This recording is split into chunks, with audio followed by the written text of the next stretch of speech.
Dicen que los mexicanos somos ajonjolí de todos los moles y en cuestiones bélicas no podíamos ser la excepción. A pesar de la neutralidad que buscó el general Lázaro Cárdenas cuando el presidente Ávila Camacho llegó al poder, el apoyo mostrado hacia Estados Unidos, sobre todo con petróleo y el decomiso de los barcos alemanes e italianos, provocó en cierta medida la entrada de México a la Segunda Guerra Mundial.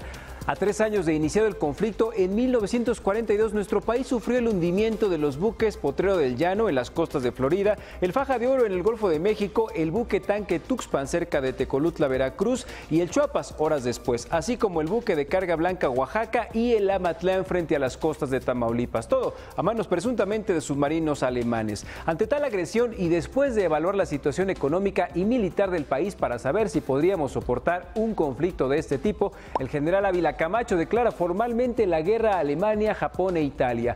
Y para el 29 de diciembre de 1944, la Cámara de Senadores da luz verde al envío de tropas de combate para su adiestramiento con los estadounidenses. Así es, con el legendario Escuadrón 201.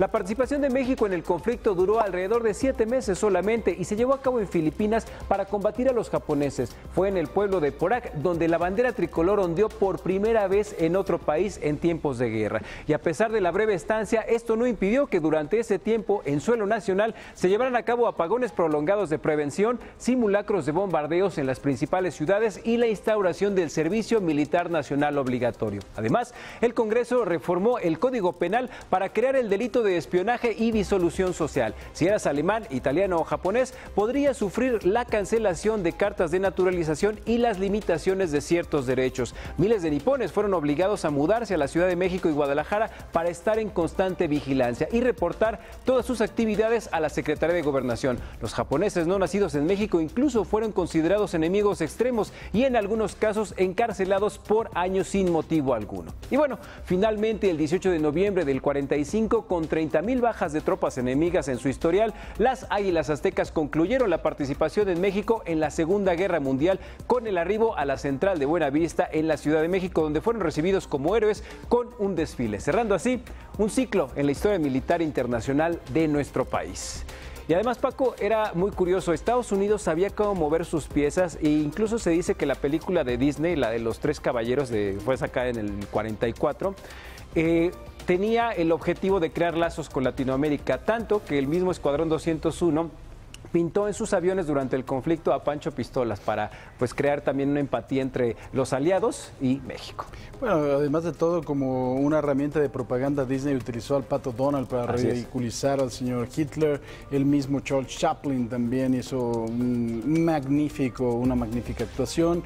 Y tú hablabas también de la legislación que se modificó en México, y no solo eso, la Ley Federal del Trabajo se modificó también para no permitir, no solo ahí, no había distingo de nacionalidad, no podías permitir en un espectáculo público la participación de más del 20 o el 30% de extranjeros. O sea, el fútbol como lo vemos hoy en día no sería posible, porque esto duró hasta hace como 10 años aproximadamente. Había problemas en las corridas de toros cuando el cartel era mayormente integrado por extranjeros, había problemas en los partidos de fútbol y bueno, fue un resabio de la Segunda Guerra Mundial que no se había modificado. Como tenemos un Congreso tan trabajador que no puede nombrar un fiscal anticorrupción y que todavía no puede decidir sobre el mando único, no puede dar una ley de seguridad para darle certeza a las Fuerzas Armadas, pues bueno, tú imagínate si iban a de alguna forma modificar esto. Los protocolos de guerra dicen que cuando tú declaras la guerra a un país, después de que termine el conflicto tienes que hacer como el perdonar o el decir que ya las relaciones están bien. Tardamos años en decirle a Japón, a Alemania, a Italia que ya no estábamos en guerra. Y España también. Y España también. Sí. Y fue yo creo que una de las épocas en donde hubo más racismo. Si no eras de los aliados, no la tenías nada fácil en el país. Así es. Gracias, Quique. Nosotros hacemos una pausa. Esto es Imagen Noticias. Ya volvemos, no se vaya. Imagen Noticias con Paco Sea, lunes a viernes 5:50 AM. Participa en Imagen Televisión.